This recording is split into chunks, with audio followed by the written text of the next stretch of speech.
একটা মহিলাকে আরশের উপর থেকে আল্লাহ সালাম জানিয়েছেন, ওই মহিলাটাই আমার নানি খাদিজা।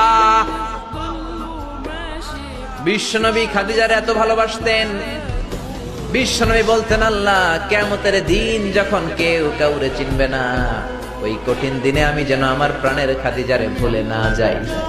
খাদিজা ইন্তেকালের পরে বিশ্বনবী নিজ হাতে দাফন কাফন করলেন, কবরের সামনে দাঁড়িয়ে দোয়া করলেন। দোয়ার পরে সব সাহাবীরা ঘরে ফিরে যায়।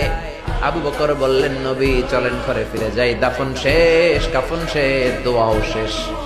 বিশ্বনবী বললেন, না আবু বকর, আমি যাব না, তুমি যাও, আমি কবরের সামনে দাঁড়িয়ে থাকবো। যেই মহিলাটাকে এই কবরের মধ্যে আমি শোয়ালাম রে আবু বকর, এই মহিলাটা সাধারণ কোন মহিলা নয়, আমার বিপদের দিনের সঙ্গিনী খাদিজা। মক্কায় এই মহিলাটাই আমার হাতে প্রথমে কালিমা পড়ে ইসলাম ধর্ম গ্রহণ করেছে।